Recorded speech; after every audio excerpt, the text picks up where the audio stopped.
Bonjour à tous et bienvenue dans cette nouvelle vidéo des paluches et des bouquins. Alors aujourd'hui on va parler, comme le titre l'indique, donc du Great Reset, de la grande réinitialisation. On va pas en parler précisément, mais je vais juste vous présenter des ouvrages qui, à mon humble avis, vous permettront de vous émanciper au niveau de la pensée et qui sont pas forcément trop dirigistes et qui parlent de thèmes particuliers chacun. Et ça nous aidera justement, ça vous permettra justement de comprendre un petit peu où nous en sommes arrivés, ça date pas d'aujourd'hui. Euh, le plan mondialiste est mis en place depuis plusieurs siècles déjà, hein, c'est pas nouveau. Pourquoi une accélération si soudaine sur ce plan? Et surtout, je vais m'attacher justement, que je vous le disais, à des auteurs qui qui traitent de sujets qui sont leur spécialité et qui, additionnés les uns les autres, pourront vous donner une idée bien plus précise sur le comment nous en sommes arrivés là aujourd'hui. Et donc aussi avec l'une de nos fautes, c'est l'acceptation à cette soumission aussi. Certains diront, mais comment voulez-vous faire?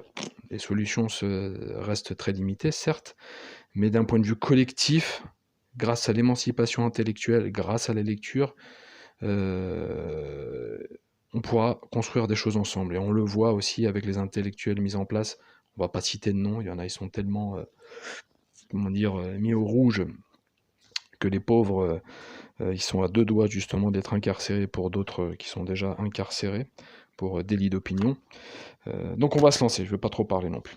Alors, je vais vous parler du premier, d'un sujet qui est très important, qui est le transhumanisme. Le transhumanisme, on est en plein dedans, puisque Google, qui n'est autre que le taulier de YouTube aussi, comme vous le savez, pour un bon nombre d'entre vous, sont dans la recherche et finance à coups de milliards la recherche du transhumanisme. Le transhumanisme, c'est quoi? C'est, on va dire, pour résumer hein, très, très brièvement, c'est l'être humain augmenté. Et ils ont pour objectif la vie éternelle, chose qui est absolument impossible. Donc, face à ces gens qui ont des objectifs impossibles, tous les coups sont permis. L'abbé Jean Boboc, qui était le père Jean Boboc plutôt, puisqu'il était de confession orthodoxe, chrétienne orthodoxe, était un docteur donc en médecine, docteur en théologie, et qui maîtrisait très très bien le sujet du transhumanisme. Il est aux éditions donc Apopsyx, donc il vous parle notamment du plan mondialiste. C'est très très documenté, vous pouvez y aller, hein, c'est une valeur sûre, ce n'est pas du fantasme. Je vais les mettre là, tiens. Hop, vous allez voir, ça fera de la déco. Ensuite, qu'est-ce que je voulais montrer? Oui, Lucien Cerise, le fameux Lucien Cerise, vous devez le connaître, avec son fameux Neuropirate, aux éditions Contre-Culture. Alors Lucien Cerise, il nous habitue justement à la réflexion sur l'ingénierie sociale. L'ingénierie sociale, plus vulgairement parlant, c'est la manipulation des masses. Il nous parle justement de Soros, il nous parle d'autres, il nous parle du plan mondialisme, quels sont les leviers pour opérer et diriger justement les masses par la pensée, par l'opinion, par la religion et tout autre. C'est très pointu, vraiment c'est excellent Lucien Cerise, je vous le conseille. Il s'est appuyé aussi sur des travaux d'un, je vais vous le trouver, il est là, je vous l'ai mis de côté. Ouais, je suis mal organisé, comme je vous dis, j'ai improvisé ça. Je vais vous le trouver dans 2 secondes. Bon, le voilà. La persuasion clandestine de Vance Packard.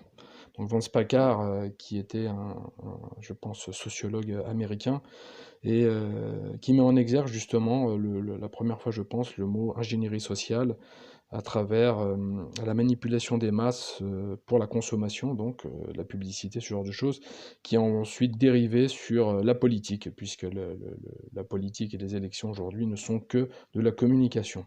Donc je vous le conseille.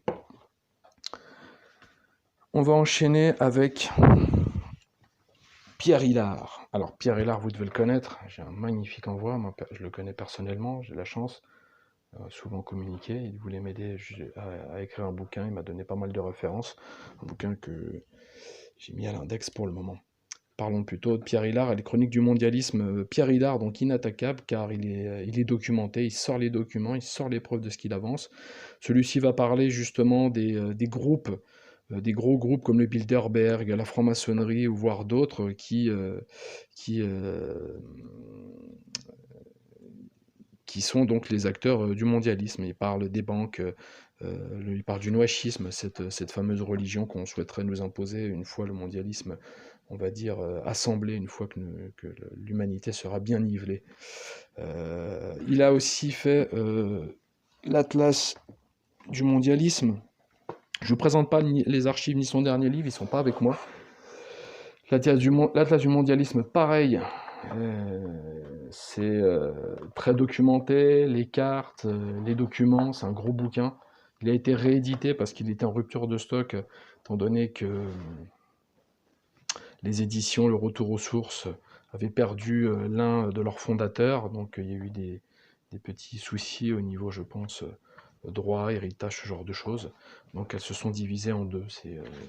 Elle s'appelle Jour le Retour aux Sources, mais elle n'est plus éditée là, je ne me rappelle plus du dernier. Donc pareil, hein, j'ai un bel envoi à l'intérieur, je ne vais pas vous le montrer, il est lourd.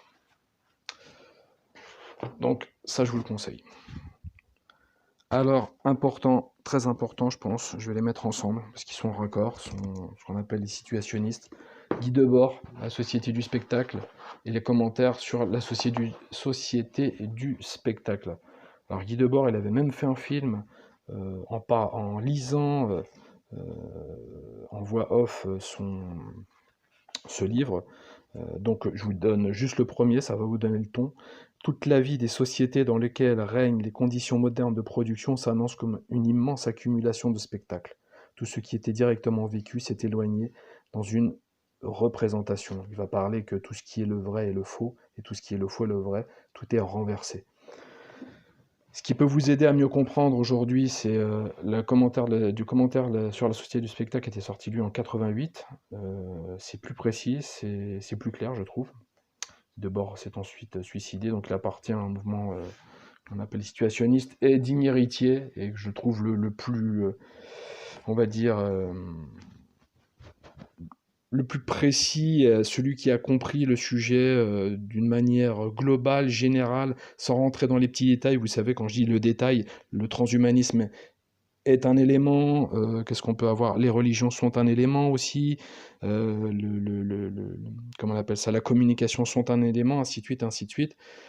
Lui, il parle de manière globale, il parle du capital, donc digne héritier de Marx, non du marxisme, attention, ce n'est pas un homme du tout de gauche, ne vote pas.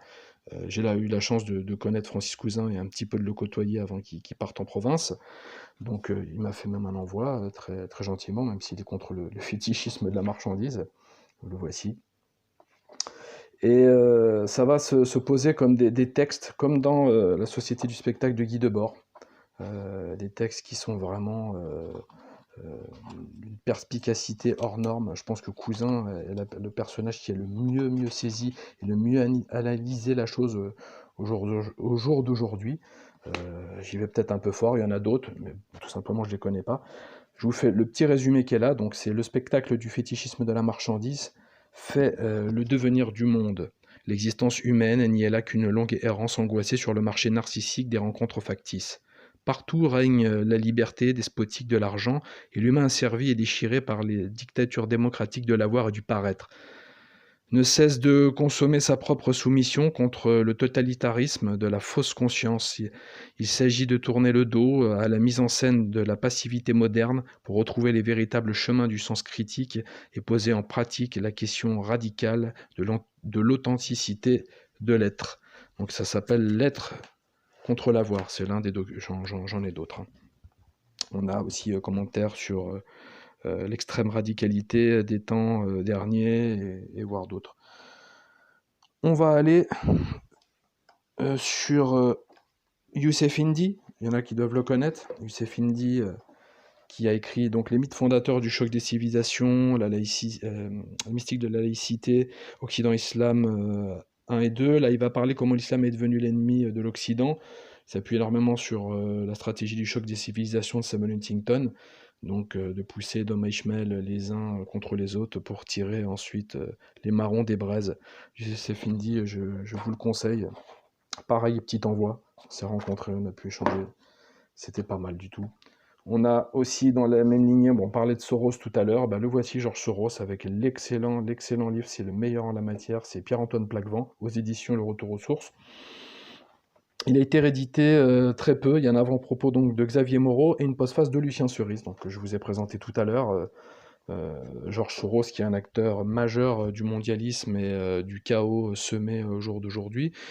J'ai l'impression qu'il roule un peu pour sa bosse, il a des vues messianiques, il se dit être, comment on appelle, élève de Karl Popper, qui était un philosophe qui avait théorisé la société ouverte. C'est une anarchie pure et simple pour amener au mondialisme. D'ailleurs, la société qu'il dirige à coups de milliards avec les 2 tiers de sa fortune, donc il a 25 milliards d'euros, s'appelle l'Open Society, donc la société ouverte. Donc je vous conseille d'aller lire ce livre, il est révélateur de ce qui se passe. C'est un acteur majeur de ce qui peut se passer, notamment en France, qui a été aussi en Ukraine, aux États-Unis, la Grèce, la Grande-Bretagne. Important. Ce n'est pas que lui le fauteur de troubles, hein, comme certains pourraient le penser. Ensuite, La psychologie des foules de Gustave Le Bon. Je crois qu'il y avait une édition chez Compte Culture aussi. Donc Gustave Le Bon, anthropologue, sociologue sous la Troisième République. Il nous fait un petit peu une description des réactions des foules lors des révolutions, les problèmes qu'elle peut apporter malgré nous. Elle peut être un très bel instrument pour l'oligarchie, on l'a bien vu. Elle peut être du pire comme du meilleur. Elle peut causer notre perte, cette foule, cette masse, comme elle peut peut-être, et je l'espère dans un futur proche, nous donner raison et arriver justement à s'opposer à ce fameux vaccin et autre chose. Alors ensuite, alors là c'est du gros, c'est du lourd, je l'aime beaucoup, je l'ai souvent conseillé, un ami l'a lu, il se reconnaîtra. Salut Stéphane. Emmanuel Baudelomeni, qui était à l'Action française en ses débuts, qui a eu une brouille avec Maurras, enfin c'est surtout Maurras qui l'a embrouillé, comme tant d'autres, comme à Brasillac ou voire d'autres. Ça c'est très important. Donc on est après le Directoire, on est au moment où Napoléon et Sieyès font 18 Brumaire, leur fameux coup d'État. Et à partir de là, justement, en France, donc Napoléon va asseoir la Révolution, mais il va parler jusqu'à la Seconde Guerre mondiale, donc la fin de la Seconde Guerre mondiale, comment a été distribué, a été réparties les nouvelles richesses, les titres aussi de noblesse, ces nouveaux bourgeois, justement, qui ont usurpé les noms de l'aristocratie ancienne et ont pris leurs richesses et comment elles ont été distribuées. On parle de tout, on parle des Rothschild, on parle Giscard d'Estaing, on parle de Napoléon, Napoléon III, on parle de tout le monde jusqu'à Pétain. Je pense, aujourd'hui des documents les plus importants et les plus majeurs que vous puissiez lire. Je ne peux pas vous faire le détail, c'est vraiment condensé. C'est exceptionnel, lisez-les. On a le fameux Adrien Bauzy, justement, qui vous en parle souvent, et dont je vais vous parler aussi, qui nous avait sorti La France divisée contre elle-même, alors qui m'avait fait aussi un bel envoi. On a pu se rencontrer à plusieurs reprises et échanger, c'était assez agréable. Adrien Bauzy, de mon point de vue, hein, ça reste mon point de vue, s'il visionne cette vidéo, il faudra dire que je me trompe, mais je le vois dans la continuité justement des responsabilités et des dynasties bourgeoises de Baudelomeni. Sauf que là, il va jusqu'à l'élection de notre président actuel. Alors, ce qui est bien là-dedans, c'est qu'il critique, mais il nous offre des solutions possibles. Très peu ont la capacité de le faire. Certaines sont excellentes, d'autres moins. Rien n'est parfait, puis c'est difficile de proposer, mais il a le mérite vraiment de proposer des bonnes choses. Et puis il y a son dernier bouquin qui m'a fait bien rire, notamment par son titre et puis, la façon il le traite, c'est, «La gauche est une maladie mentale». Alors, c'est traité avec humour, mais sérieux aussi, donc il retourne vers l'histoire, donc du politique, au pathologique.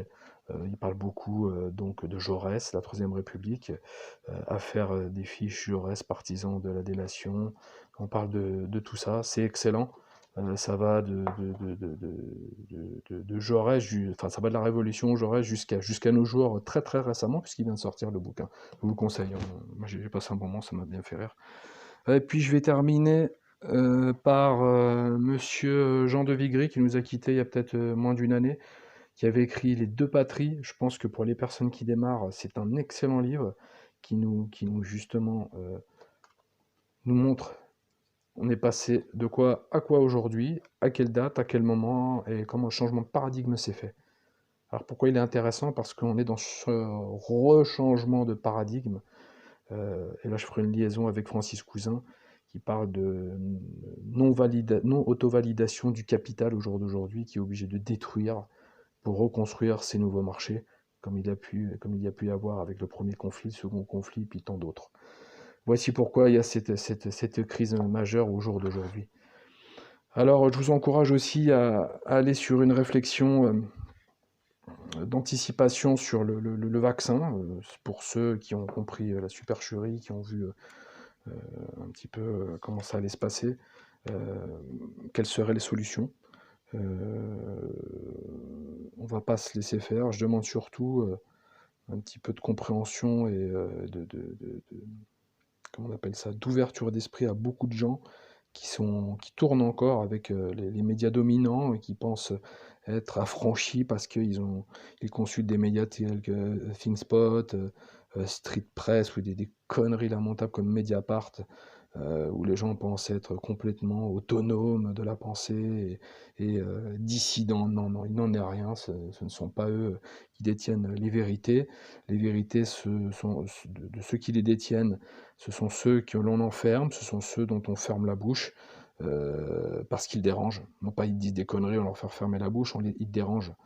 Et puis ceux qui disent des conneries, en général, on fait pas très attention à eux.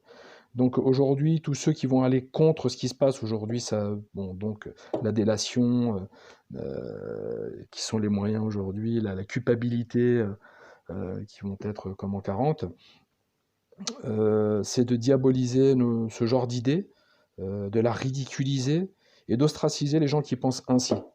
Donc pour tous les gens qui se disent toujours ouverts, qui sont de l'autre côté, moi je ne vote pas, donc je vous le dis, je ne poserai jamais un bulletin dans une urne, les dés sont pipés. Euh, mais tous les gens qui sont de gauche ou de droite, mais surtout de gauche, qui se disent très ouverts, je connais des véritables gens de gauche, avec qui je m'entends très bien, avec qui j'échange, et on n'a jamais eu des vilains mots ou les mains venir, parce qu'il y a un combat en fait qui se rejoint. Ils ne votent pas aussi ces gens-là, mais sur le fond on est d'accord, mais sur les idées on diverge sur certaines choses. Mais c'est pas grave, on se comprend quand même. Donc je vous dis à très bientôt et tenez le coup.